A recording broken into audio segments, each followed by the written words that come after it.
سلام و درود، امیدوارم که حالتون فوق‌العاده باشه. چند روز قبل جلسه‌ای داشتیم با یکی از دانشجویان که در حوزه دکوراتیو، اکسسوری منزل و وسایل ژورنالی و مدرن کار می‌کنند و داشتیم درباره این صحبت می‌کردیم که چطور میشه از درآمد حدود 100 میلیون تومان، 200 میلیون تومان به درآمد 2 میلیارد تومان ماهانه رسید. اول اینکه رسیدن به درآمد 2 میلیارد تومان در ماه دو بعد تکنیکال و ذهنیته. بعد تکنیکال اینه که توی کسب و کارمون چه کار کنیم، چجوری بفروشیم، چه محصولی بفروشیم، چقدر حاشیه سودمون باشه، از برندینگ استفاده کنیم، از چه تریبونی استفاده کنیم، نمیدونم کارهای خدماتی انجام بدیم، محصول بفروشیم، آموزش بدیم، در چه حوزه‌ای کار کنیم و تمام اینها میشه بخش تکنیکال این کار. یعنی مربوط به این که چه کاری داریم انجام میدیم. اما یک مرحله قبلتر و یک مرحله مهمتر از اون بخش ذهنیته. قبل از اینکه شما اصلا بخواید کارهای اجراییشو انجام بدید، باید بحث ذهنیت رو درست کنید. باید این باور در ذهن شما شکل بگیره که اصلا شدنیه که در ایران به درآمدهای 2 تا 5 میلیارد تومان ماهانه رسید. با این امکاناتی که داریم، با همین ابزاری که داریم، با همین فضای مجازی که هست، با همین سرمایه، با همین توانایی‌های فکری و انگیزه، با همین ها میشه درآمدهای 2 تا 5 میلیارد تومان ماهانه رسید. شما تا زمانی که این باور رو پیدا نکنید، تا زمانی که این سقف‌های ذهنی رو در ذهن خودتون نشکنید، اون درآمده هم حاصل نمیشه.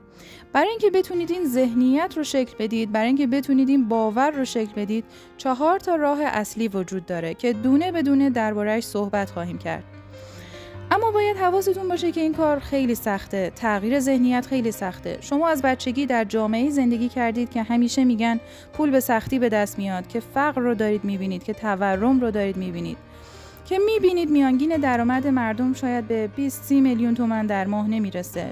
خیلی ها اصلا شغل ندارند، اصلا درآمد ندارند و باور پیدا کردن در یک همچین شرایطی به این که میتونیم ما با همین استعداد، با همین توانایی ها به درآمد 2 میلیارد تومان در ماه برسیم خیلی کار سختیه. تغییر دادن این باورها، شخم زدن این باورهای محدود کننده خیلی سخته و زمان بره و شما نیاز دارید قدم به قدم به صورت تدریجی این باور رو در ذهن خودتون بسازید. یعنی خیلی از کسب و کارهایی که پیش من میان میبینم مشکلشون ذهنیته، که این باور رو ندارن، اصلا میتونن بیش از این رشد کنن، در ذهن خودشون شکست خوردن و وقتی شما در ذهن خودت شکست خوردی و اهداف بالاتری نمیتونی ببینی و بهش باور نداری، در دنیای فیزیکی هم بهش نمیرسی. چرا؟ چون اون قدم‌های لازم رو بر نمی‌داری. چون اگر مثلا یک بار شکست بخوری، 2 بار شکست بخوری، ناامید میشی، دیگه قدم‌های بعدی رو بر نمی‌داری، دیگه تلاش نمی‌کنی، میگی نمیشه و وقتی که میگی نمیشه یعنی نمیشه. شما وقتی این جنگ درونی رو ببازی، در دنیای واقعی هم موفق نخواهی شد. همین میخوام بدونید که سخته، بدونید که تغییر دادن باورها کار آسونی نیست. انتظار ندارم که این اتفاق یک شبه در درون شما رخ بده. اما 4 راه حل به شما میگم که کم کم به تدریج این باورها رو در شما تغییر میده. راه اول اینه که حتی برای اولین بار هم که شده برخی درآمدها رو تاچ کنید، بهشون برسید. شما به هر زور و قوتی که دارید باید بتونید این درآمدها رو ببینید. یک مثال خیلی قشنگی هست، میگه بالاترین سطح اعتماد به نفس انجام دادنه. شما وقتی یک بار به درآمد بالا میرسی و یک بار یک نتیجه‌ای رو میبینی، خب قابل انکار نیست، دیدی.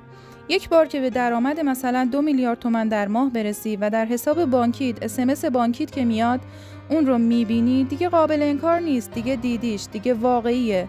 تو نمیتونی این باور رو داشته باشی که مثلا نه نمیشه در ایران به درآمد ماهانه 1 میلیارد تومان رسید. دیگه دیدیش، جلوی چشمته و واقعیه.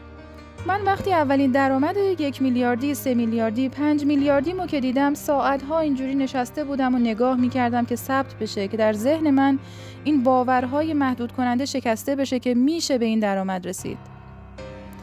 پس بالاترین سطح اعتماد به نفس انجام دادنه. شما به محض اینکه حتی بتونی یک بار انجام بدی، به هر روشی، به هر زور و قوتی که بلدید سعی کنید یک بار به یک سری درآمدهایی برسید.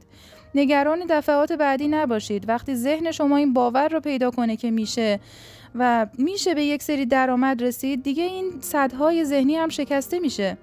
این قدرتمندترین راه تغییر ذهنی باورهاست. اینه که برید توی دل ترساتون و برای یک بار هم که شده به یک سری نتایجی برسید. یک بار برسید دیگه اون باورها هم کم کم ساخته میشه. حالا ممکنه بگید همین 1 میلیارد هم نمیشه. اشکالی نداره. درآمدت مثلا 5 میلیون تومان در ماهه. سعی کن ماه بعد به 7 میلیون تومان، ماه بعد به 8 میلیون تومان برسونیش. و این پیشرفت رو که میبینی، ذهن که قدم به قدم میتونه جلوتر بره، میبینه که ما هر ماه درآمدمون میتونه 2 برابر ماه قبل باشه، دیگه اون باورهای محدود کننده هم کم کم شکسته میشه. اشکالی نداره. اگر نمیتونید اعداد بالایی رو ببینید، همون درآمد خودتون که دارید کار میکنید، 20 میلیون تومان، 100 میلیون تومان، هر عددی که هست، سعی کنید هر ماه یک عددی بیشتر از ماه قبلی باشید و همین کم کم باورهای شما رو میسازی که شما میتونید یک سری اعداد بالاتر رو برسید. قبل از اینکه راه دوم رو به شما آموزش بدم، یک بحث تکنیکال داریم که خیلی باهاش کار داریم. اینجا یه گریزی بزنیم و درباره اون صحبت کنیم. این بحث تکنیکال به ما میگه که شما اگر میخواهید 1 میلیارد تومان در ماه درآمد داشته باشید، 2 تا راه دارید. راه اول که 10,000 تومان محصول با سود 100,000 تومان بفروشید و راه دوم اینه که 20 تا محصول با حاشیه سود 50 میلیون تومان بفروشید. جفتشون یک برآیند دارن. جفتشون شما رو به درآمد 1 میلیارد تومان میرسونن. اما زحمت کدوم یک از اونها کمتره؟ اگر بدونید و اگر راه و رسمش رو بلد باشید، قطعاً فروختن 20 محصول 50 میلیون تومانی. حالا که این رو بهتون گفتم، بریم و در مورد راه حل دوم صحبت کنیم. یکی از کارهایی که باید انجام بدید، هر کسب و کاری که دارید، اینه که یک سری محصولات گران قیمت داشته باشید. حتی اگر نفروشید. مثلا در همین کسب و کار ماسا گروپ که داشتم نگاه می‌کردم، عمده تخت خواب‌ها حدود 14 میلیون تومان، 15 میلیون تومان همچین اعدادی بودند و محصولات گرون ندارند. خب یکی از کارهایی که شما در هر کسب و کاری که دارید اینه که به یه سری محصولات گران قیمت داشته باشید. چرا؟ چون در طی زمان می‌بینید که یک سری از اینها فروش می‌روند. با اینکه اصلاً تلاش بیش از حدی نداشتید، می‌بینید که یک سری از اینها فروش میرن. خود من به خیلی از دانشجویانم همچین توصیه‌ای کردم. خیلی هاشون حیرت زده شدن وقتی که دیدن چه تعداد از این محصولات گران قیمت به فروش میره. اونها انتظار نداشتند. مثلا در حالت عادی مردم برای یک محصول 10 میلیون تومانی چونه میزنند. فکر نمی‌کردند یک فردی پیدا میشه که یک محصول 100 میلیون تومانی رو راحت بخره. حالا صرفاً دارم مثال میزنم. به نسبت کار خودتون باید یک سری محصولات گرون بیارید. پس راه حل دوم برای اینکه ذهنیتتون رو درست کنید، باید یک سری محصولات گرون داشته باشید. در طی زمان میبینید که اینها بدون تلاش بیش از حد خودشون فروش میرن. میبینید یک افرادی به راحتی محصولات گران قیمت میخرن. این ذهنیت شما رو به مرور درست میکنه. میگم هدفتون از آوردن محصولات اصلاً فروش نباشه. صرفاً بیارید که باشند، بیارید که نتایج رو ببینید و حتی اگر فروش نرن که میرن، باعث میشن که بقیه محصولاتتون ارزونتر به نظر بیان و فروشتون اون سمت افزایش پیدا کنه. راه حل سوم که باعث میشه ذهنیت شما رو درست میکنه، اینه که برید و ببینید، برید سفر کنید و برید و این ثروت و فراوانی رو در دنیا ببینید. ذات بشر جوریه که تا زمانی که نبینه، با 2 چشمان خودش یک چیزی رو نبینه، باور نمیکنه. واقعا ببینید. واقعا یک سری افرادی هستن، یک سری شعبه هایی هستن که در هر ساعتشون 1 میلیارد تومان درآمد دارند و اون چیزی که آرزوی شماست، اون افراد میبینید که هزاران برابرشو در 1 ساعت در میارن. برید سفر کنید، برید دبی، اروپا، چین. ببینید یک مقدار این کسب و کارها رو ببینید. این ثروت و فراوانی رو از نزدیک ببینید. با افراد مختلف در حوزه‌های مختلف صحبت کنید و ببینید که آدم‌های عجیب و غریبی نیستند، مثل خودتونن. حالا شاید یک مقداری جهانبینی درستری دارند، یک مقداری تصمیمات درستری میگیرند، یک مقداری شجاع‌ترند، ولی همینه. یعنی در سطح یک مقداریه. ولی میبینید که گره‌های ذهنی شما باز میشه. یکی از دانشجویان یک سفری برایش پیش اومد و یک سفر استثنایی که میتونست بره و با بزرگان جهان ارتباط برقرار کنه، اما مشکل این بود که هزینه سفر زیاد بود، یک مقداری 1 میلیارد تومان بود و براش سوال بود که بره یا نه. و من گفتم که برو و از نزدیک این ثروت و فراوانی رو ببین. رفت و اون سفر یک لذت و تجربه فوق‌العاده بود براش. خیلی از سقف‌های ذهنی جابجا شد براش و از اون جالبتر 2 برابر هزینه سفر حدود 2 هفته بعد در اومد. توی چیزی که اصلاً ربطی به اون سفر نداشت، اما اون سقف‌های ذهنیش جابجا شده بود و فرصت‌هایی میدید که قبلاً از دیدنشون عاجز بود. چون این انرژی مثبت رو همراه خودش داشت، ذهنیتش درست شده بود و 2 برابر هزینه سفر برگشت. خیلی راحت هم برگشت. یعنی میگفت من باورم نمیشد که 2 میلیارد تومان پول اینقدر راحت برگشت. حالا حتی اگر اون مبلغ برنمیگشت اشکالی نداشت. یک سرمایه گذاری روی خودتون. برید یک سفرهایی برید، شاید مجبور بشید درآمد چند ماهتون رو بدید برای این سفرها، برای این دیدنها. اشکالی نداره. این سرمایه گذاری روی خودتون، روی آینده. کسی روی خودش سرمایه گذاری میکنه که باور داره در آینده این پوله برمیگرده. راه 4می که به شما کمک میکنه این ذهنیتتون ساخته بشه، این سقف‌های ذهنی جابجا بشه، یک کلمه است به اسم صدقه، یا به اصطلاح یهودیان که بهش میگن صدقه. حالا این موضوع به قدری مهمه که قراره یک آموزش کامل دربارش داشته باشیم. اما یکی از راه‌هایی که به شدت درآمد شما رو زیاد میکنه اینه که ببخشید. 20-30-40% درآمدتون رو ببخشید و نگه ندارید. چرا؟ چون کسی میبخشه که باور داره که این پول برمیگرده. حالا به خصوص اگر در ابتدای کارتون هستید، بخشی از پولتون رو در نظر بگیرید که به دوستانتون، به دور و بریهاتون، به فقیرها کمک کنید. نه اینکه به افتخار شما بیان دست بزنن تشویقتون کنند، نه. ببخشید، چون این باور رو در شما تقویت میکنه که میتونید شما بیشتر از این پولا در بیارید و حس خیلی خوبی هم دارید، چون میدونید در راه درست این پول صرف شده و تلاش بیشتری میکنید که بتونید پول بیشتر در بیارید، که بتونید بیشتر ببخشید. پس قدم اول بحث ذهنیتی بود که باور داشته باشید میشه رسید. در همین ایران حتی اگر زمان ببره، و من بارها و بارها تکرار میکنم، چیزی که زمان بره خود کسب و کار نیست. یعنی من نادیا رنجبر بیام از صفر کاری رو شروع بکنم، خیلی سریع میتونم به اون درآمد 2 تا 5 میلیارد تومان ماهانه برسم. چیزی که سخته و زمان بره ساختن اون شخصیت هست، ساختن اون ذهنیت میلیون دلاریه. یعنی اون ذهنیت به اون جایگاه نرسیده و تکامل پیدا نکرده، پس زمان بره. اما بی نهایت سخت نیست که در بخش‌های بعدی در مورد این بیشتر توضیح میدیم. و چیزی که سخته اینه که باور پیدا کنید میشه رسید. راهش همینه که برید و ببینید، یک سری افراد رو ببینید، باهاشون صحبت کنید. یعنی اولین رشدهای خودم رو زمانی داشتم که در جاهایی قرار گرفتم که دیدم یک سری افراد میلیاردی درآمد دارن. تازه اون زمانی که میلیارد مد نبود و 1 میلیارد خیلی بود، 3 میلیارد خیلی بود. این بحث ذهنیتی بود. اما بریم درباره بعد تکنیکالیش هم صحبت کنیم. یکی از نکات خیلی خیلی مهمی که وجود داره، انسان‌هایی با درآمدهای عادی درک نمی‌کنند اینه که همه کسب و کارها در نهایت یک چیزند. یعنی بعضی افراد میگویند خانم رنجبر دیگه اینجا جواب نمیده، برای دیگران جواب میده. معمولاً اینها آدم‌های لوزر و آدم‌های بازنده هستند. افرادی که درآمدهای پایینی دارند این فکرها رو دارند. اما در نهایت که رشد می‌کنید می‌بینید که در نهایت همه کسب و کارها یک چیزند، مثل همند. شما اگر یک سری اصول درست فروش، برندینگ و تبلیغات و بازاریابی و همچین چیزایی رو یاد بگیرید، شما اگر وارد هر کسب و کاری شدید، حتی اگر درش کوچکترین تجربه‌ای نداشته باشید، خیلی راحت میتونید به یک سری درآمدهایی برسید و اون رو رشد بدید. همینه که میبینید یک بیلیونری مثل ایلان ماسک 15 تا کسب و کار داره، همشون هم زمین تا آسمون با هم متفاوتند و هیچ ربطی به هم ندارند. و همه اینا رو هم داره مدیریت میکنه و به لول‌های جهانی میرسونه. چرا؟ چون در نهایت همه کسب و کارها یکی اند. درست ظاهراً با هم متفاوتند، اما شما در نهایت با انسانها سر و کار دارید. هر محصولی که دارید میسازید، هر ارزشی که دارید خلق میکنید، در نهایت با انسانها سر و کار دارید. و چیزی که باید بشناسید کسب و کار نیست، انسانها هستند. شما اگر ذات انسانها رو بشناسید، بدونید چجوری میشه به اونها فروخت، بدونید چطور میشه نیازهاشون رو برآورده کرد.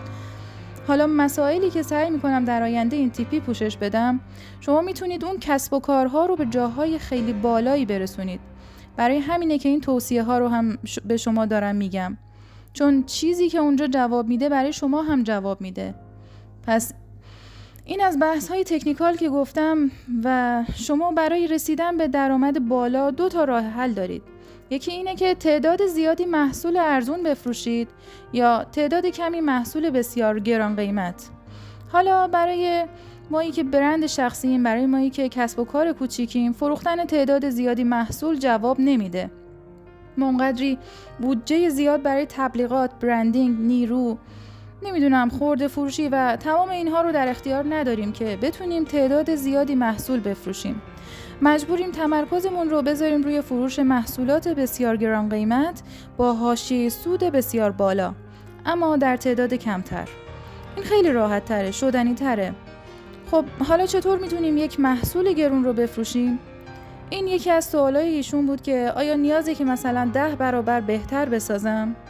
چون نمیشه تخت خواب رو 10 برابر بهتر ساخت، چون تخت خواب همینه. حالا دیزاینش میتونه یک مقدار قشنگتر باشه، چوبش بهتر باشه، اما دیگه 10 برابر شما نمیتونید تخت خواب بهتری بسازید. نه، جواب جای دیگری است. شما اگر میخواهید یک محصول گران قیمت بفروشید، یک سری استپ‌های دیگری دارد. شما باید سعی کنید بهترین محصولی که میتونید رو ارائه بدید، اما اون نیست. اون راه حلش نیست. خب در بیزنس یک مسئله‌ای داریم، ما بهش میگیم سولوشن یا راه حل. شما از حالتی که دارید محصول میفروشید باید تبدیل بشید به حالتی که دارید سولوشن میفروشید. سولوشن یعنی راه حل. این یعنی چی؟ بذارید با همین مثال تخت خواب براتون شرح بدم. کلا شرکت‌های دنیا دارن از فروش محصول شیفت میکنن به فروش سولوشن. در همین مثال اگر شما سعی کنید تخت خواب بفروشید، نهایتاً میتونید همون یک محصول 15 میلیون تومانی رو بفروشید. و چرا؟ چون اون آدم‌ها، مشتری‌های شما دارن از شما یک محصول میخرند که ارزش خیلی زیادی نداره. جاهای دیگه هم دارن ارائه میدن. اما شما یک لایه باید عمیق‌تر و با خودتون فکر کنید. آدم‌ها چرا دارند از من محصول میخرند و تخت خواب میخرند؟ این میشه سولوشن. میشه پیدا کردن اون نیاز واقعی مشتری. نیاز مشتری این نیست که تخت خواب بخره. نیازش یک لایه عمیق‌تره. اینه که بتونه بخوابه. نیازهاش اینان. نیاز دومش اینه که اون دیزاین خونه قشنگتر بشه. پس آدم‌ها تخت خواب نمیخرند. یک مشکلی دارن، اون مشکل میخواد حل بشه. وقتی که اینطوری در نظر بگیریم مثال خیلی ساده تر میشه و ببینید که یک سری از مشکلات اصلی ثروتمندان اینه که خواب درستی ندارند. به خاطر فشار و استرس های بسیار زیادی که دارند، به خاطر مشکلات بسیار زیادی که دارند، هر روز مجبورن باش دست و پنجه نرم کنند. خواب درستی ندارند. لایف استایلشون مناسب نیست و گاهم خوابشون تنظیم نیست. اگر شما بتونید این مشکل رو حل کنید، اونها حاضرن که صدها میلیون تومان به شما بدن. نه تنها 50 میلیون تومان، حاضرن صدها میلیون تومان به شما بدن. وقتی که اینجوری به قضیه نگاه کنید، این قضیه خیلی راحت تره، چون شما دیگه تخت خواب نمیفروشی، شما داری یه راه حلی میفروشی به اسم خواب. چجوری مشکل خواب اینها رو برطرف کنید؟ حالا شما اگر بتونید مشکل خواب انسانها رو به خصوص ثروتمندان رو حل کنی، بابتش پاداش زیادی هم دریافت میکنی. حالا این مشکل رو چجوری حل میکنی؟ بخشش قطعاً تخت خوابه. بخش دیگهش اینه که شما بری انواع تشک‌های مختلف رو تست کنی، بهترین تشک بازار رو در بیاری که دیگه اون ثروتمنده نیاز نباشه خودش بره دوباره 100 نوع تشک دیگه مثلا تست کنه، نیاز نداشته باشه که بره 100 نوع بالش مختلف تست کنه. شما میری یک سری پرده های خاصی رو پیدا میکنی که به صورت اتوماتیک در طول شب بسته میشن که تمام این نورها رو بلاک میکنن و در طول روز با طول آفتاب، حالا کم کم با تایمی که شما ست میکنید باز میشن و اون آفتاب که به صورت شما میخوره به صورت طبیعی از خواب بیدار میشید. شما وقتی سولوشن میفروشی میای در پیج درباره اینها صحبت میکنی، خود به خود ثروتمندان رو جذب میکنی و خود به خود میری اکسپلور افرادی که این مشکلات رو دارند. یا مثلا موضوع بعدی که میایید درباره‌اش صحبت میکنید، میایید درباره این موضوع صحبت میکنید که یک سری لامپ هایی هستن که در طول شب نورشون به نور قرمز تبدیل میشه و جلوی هورمون خواب رو نمیگیره و شما میایید درباره این صحبت میکنید که اتاق خواب باید حالا دماش اینقدر باشه، ساده باشه، یک سری ویژگی ها داشته باشه که شما خواب بهتری داشته باشی. امیدوارم منظورم رو به درستی متوجه شده باشید. شما باید از محصول به سولوشن شیفت پیدا کنید. شما باید راه حل بفروشید. این موضوع رو امیدوارم که درک کرده باشید. وقتی شما دارید محصول میفروشید، درباره اون تخت خوابه صحبت میکنید. میگید که ببینید چقدر زیباست، ابعاد مختلفی داره. درباره این صحبت میکنید که مثلا صدای جیرجیر نمیده. درباره ویژگی‌های خود اون محصول صحبت میکنید. ولی وقتی دارید راه حل میفروشید، تمام اون چیزهایی که داره اون مشکل شما رو حل میکنه رو دارید درباره‌اش صحبت میکنید. و وقتی که دارید سولوشن میفروشید، آدم‌ها حاضرن پول بیشتری بدن. و یکی از خدمات و محصولاتی که این گروه میتونه داشته باشه اینه که بگه آقا شما اتاق خوابتون رو به ما تحویل بدید. اتاق خوابی تحویل میگیرید که قرار راحت ترین خواب دنیا رو داشته باشید. حالا اون فردی که داشت روی 14 میلیون تومان چونه میزد، حالا داره 100 میلیون تومان 200 میلیون تومان بابت همین پروژه به شما میده که همه ابعاد مختلفش رو براش درست کنید. پس شما از فروختن محصول باید به فروختن سولوشن شیفت کنید. شاید یک مقداری موضوع پیچیده‌ایه، اشکال نداره. شما باید به مرور یاد بگیرید. سعی می‌کنم در آینده مثال‌های بیشتری بزنم. بریم و درباره بقیه صحبت‌هام به شما بگم.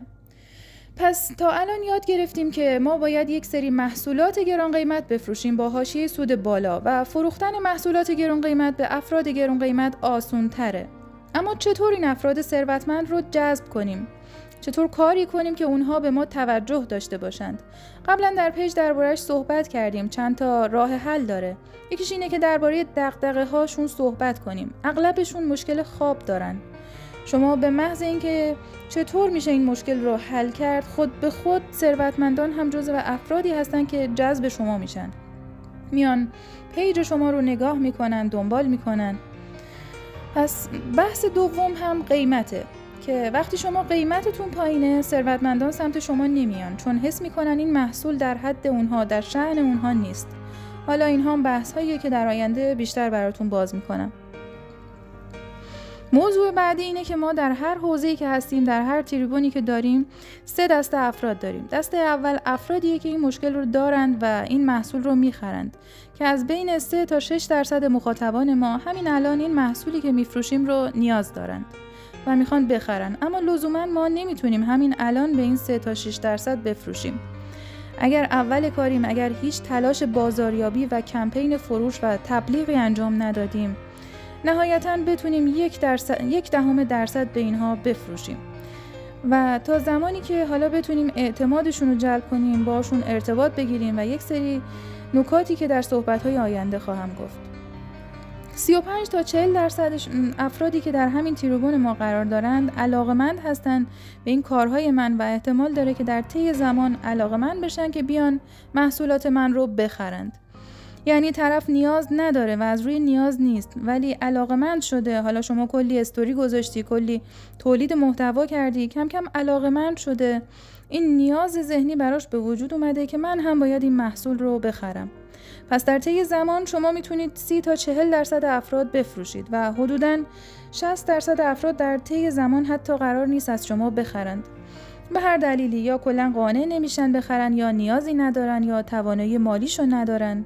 به هر دلیلی حدود 60% افراد در طی زمان از ما نمیخرن. یعنی تماشاگرن و همین جوری دارن نگاه میکنن و حتی شاید نگاه هم نکنن محتوای کانال رو. خب حالا شما اگر بلافاصله یک سری درآمدهایی میخوای، با همین تریبونی که داری به چند درصد افراد میتونی بفروشی؟ به اون 3 تا 6% افراد میتونی بفروشی. حالا همشون هم نمیتونی تبدیل کنی، مثلا به 0.1% میتونی بفروشی. شما داری به 0.1% کل مخاطبینت میفروشی. و حالا دسته دوم، اگر شما عجله نداری و میخوای طی زمان به یک سری افراد بفروشی، مثلا طی 6 ماه میتونی صبر کنی.